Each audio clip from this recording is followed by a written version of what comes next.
My college sorority is different, her true form. Our drive back home was awkwardly quiet. Of course I could forgive Jeanne, knowing who she was and her power. As a guardian of this world, she must have been suffering for centuries, seeing visions of a horrible future and having to hurt people to change it, tormented by guilt for the greater good. I assured her that I didn't hate her and that I wouldn't tell her secret to anyone, but I needed space to process all this. Of course I was sad and angry and confused too. It's just too much. That night, Master and I thoroughly searched the letter for any clues of a prophecy or something like that, but all the words she wrote seemed pretty standard for a dying grandma to tell her grandchildren. Master cracked the case when she decided to check for hidden stuff. There was a whole new letter in invisible ink on the back of the paper.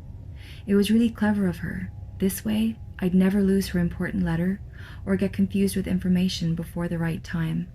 My dearest grandchild, it pains me to know I won't live enough to see you release your true power. I wish I could guide every step of your way, but life seldom is about one seeing their desires granted. Our family has been summoning a divine spark to inhabit the first daughter every 2 generations, just enough to grant us safety and prosperity. When I performed your ritual, however, I ended up transferring the power of every one of our ancestors to you. Your fragile, newborn body couldn't take such power. You were terribly sick and about to die. Then one day, a fairly young woman knocked on my door. She wore black robes, but as I shook hands with her, her aura was pure white. Her word was saint. If I wasn't me, I would never believe I was in front of the Maid of Orleans. But there she was, and she instructed me how to perform an old ritual to temporarily seal your powers.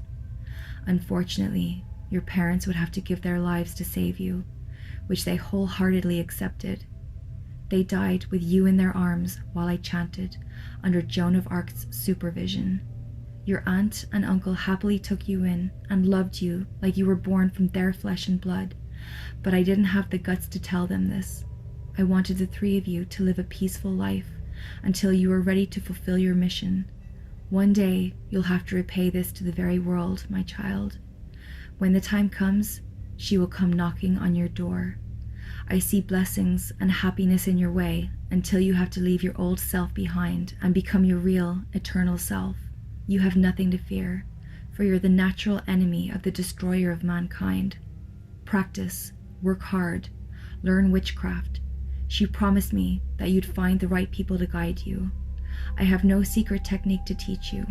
Once you arrive in the lower layers of Eden, every living and dead thing will immediately recognize your majesty. Love you always, Nana. I smiled at her loving words, but they brought me more questions than reassurance. Master, however, seemed relieved and asked if she could share this information about me with the others.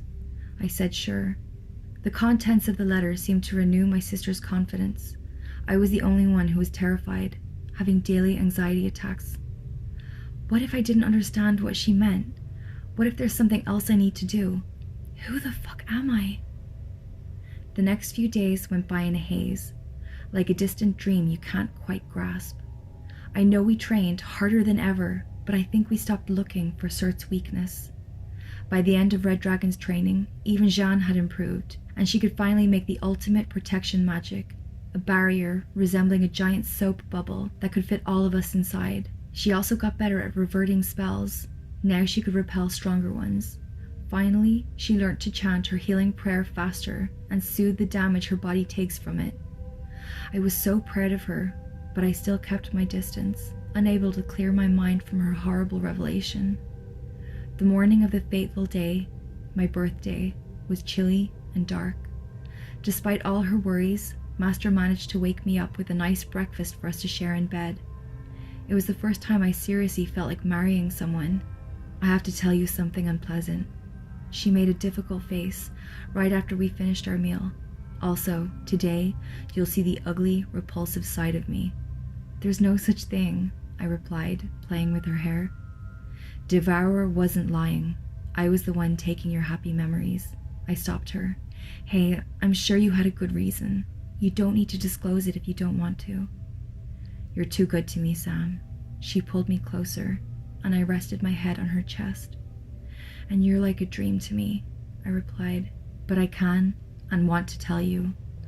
One of my many curses is that I bring misfortune and destruction to people I truly care about, but I can sort of get stronger if I steal the manifestation of their feelings.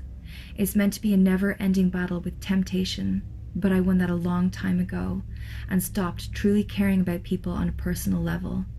I only love people as a group, the Psy sisters, for example. That's cruel, I replied. She nodded. Well, Jeanne told me about you a long time ago, but I never actually saw you until that day in the coffee shop. By the way, I don't even work there. I just like to randomly release people from their shifts and cover for them. Also, I love latte art, she explained, and we shared a good laugh. Everything I learn about you amazes me more, I remarked. She gave me the sweetest smile. From the moment I saw you, I knew you were special, even among the special, and knowing what was coming your way, I allowed myself to fall for you. I'm sorry for that. Don't be stupid. That's literally the best thing that ever happened to me, I replied, and we kissed. It was one of the few times I clearly remember kissing her, cappuccino tasting and bittersweet, her delicate hands running through my hair and back, my guts tingling from the overwhelming warmness of her body against mine, the smell of lily from her shampoo. We still have half an hour before going downstairs, you know? She smiled mischievously and took off her shirt. My head started spinning, but my body knew exactly what to do with hers. Just the thought of her touch, or how she felt, still makes my brain explode in dopamine, and my blood run faster like I never experienced before or after her.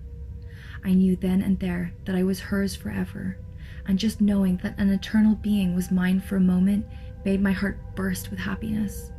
I descended the stairs hand in hand with her, knowing that no matter what I suffered next, I had already lived the best life I could possibly live. All the other sisters were already sitting around the usual circle, cuddling with Bastet.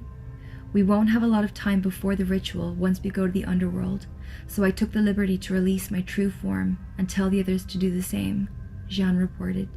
She didn't look different except for the big, biblical wings on her back. They looked nothing like they do on Renaissance angels, but seemed to be made of white leather, with dozens of eyes scrutinizing every direction. Troyfall had the left side of her body permanently covered in shadows, and the other half of her face looked skeletal. Siren Song's head looked exactly like the humanoid shark I saw when trying to read her aura, a menacing, ancient, bloodlusting beast. Red Dragon's blind iris was crimson, and her hands had turned into large, sharp dragon claws. Please don't look at me until we're down there, Master requested, and I nodded. I heard hustling by my side and inferred she was turning into her real form too.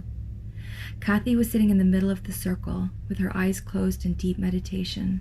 I'll bring the others, Jeanne announced, and made the 3 bodies slowly float across the room. They were still alive, peacefully sedated. We had said our goodbyes the night before. Strangely, it wasn't a sad moment. These amazing girls were ready to give their lives for others like they were born for this.